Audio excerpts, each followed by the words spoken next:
મારે વાત આજના બજેટ માટે એટલી કરવી છે કે આજના બજેટ ઉપર નજર નાખો તો 4,08,000 કરોડ રૂપિયાનું બજેટ એક સામાન્ય ગુજરાતીને પોતાને ગર્વ થાય કે ક્યાં અમારું ગુજરાત હતું ને આજે ક્યાં ગુજરાતનું બજેટ છે.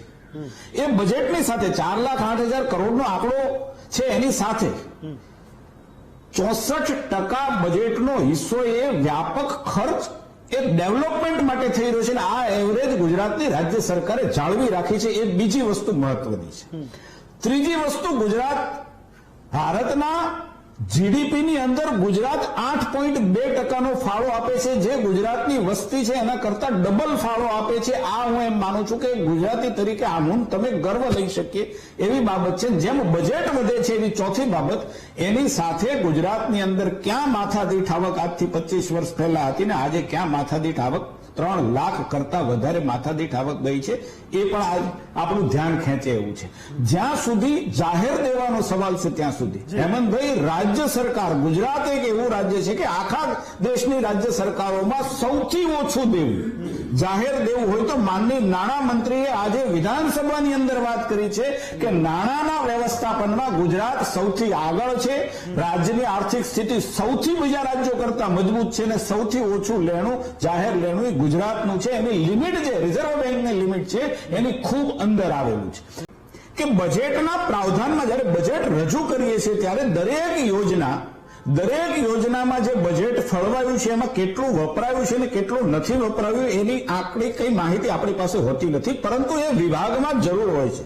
હેમંતભાઈ, દરેક વિભાગ પાસે જે યોજનામાં જેટલું ફંડ એલોકેટ કર્યું હોય છે એ ફંડ જે છે એટલું વપરાયું છે કે એમાં બચત થઈ છે એના ચોક્કસ આંકડા હોય છે ને એને આધારે જ નવા બજેટની અંદર એમાં કેટલું બજેટ જોશે એની પૂર્વધારણા ને આધારે જ આયોજન થતું હોય છે. મને એટલો ચોક્કસ ખ્યાલ છે કે મુખ્યમંત્રી યુવા સ્વાવલંબન યોજના છે આપને ત્યાં, મને ખબર છે કે પહેલા વર્ષે એમાં કેટલા એક્ઝેક્ટ મારી પાસે આંકડો નથી, પણ મને ખબર છે કે એ યોજના એટલી લોકપ્રિય થઈ કે જેવી યોજના મંજૂર થઈ અને જેવા લોકોને પૈસા આપવાના શરૂ થયા એવા એ બજેટની અંદર પૈસા ઘટતા હતા અને એટલા માટે એ યોજનાની અંદર દર વર્ષે એમાં એ યોજનાની અંદર એલોકેશન વધતું હતું.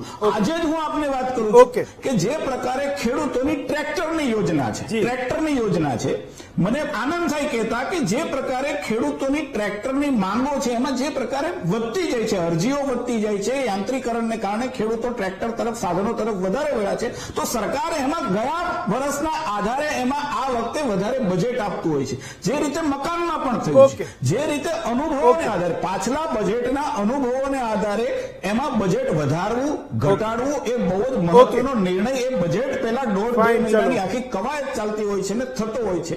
મારે ખાલી ભાઈનો જવાબ એટલો જ આપવો છે, કોંગ્રેસના માનની સીએ છે એની પાસે મારા કરતા 100% વધારે જ નોલેજ હશે. કોઈ પણ યોજના જે ગુજરાત સરકાર કે ભારત સરકાર જયારે કોઈ સરકાર લાવતી હોય છે ત્યારે એ અલ્પજીવી યોજના નથી હોતી. એ યોજના લાંબા ગાળા માટે ચાલે એના માટે હોય છે. એટલે દર વર્ષે નવી જ યોજના આવે એ જરૂરી નથી, પરંતુ એ યોજના જે છે જેની ડિલિવરી નાના માણસ સુધી એની ડિલિવરી પહોંચે છે કે નહીં એ મહત્વનું છે.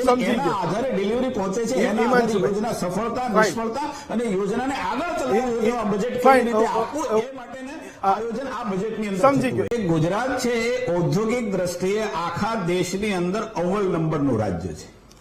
સૌથી ઓછો બેરોજગારી દર આખા દેશની અંદર ગુજરાતનો છે એવું આજે નહીં પણ 2014માં લોકસભાના ફ્લોર ઉપર આ ચર્ચા થઈને પ્રૂવ થઈ ગયું છે. ત્યારથી ગુજરાતની જે હરણફાળ છે એમાં ક્યાંય ઓછા વધતું થયું નથી, એ જ ગતિથી ચાલે છે.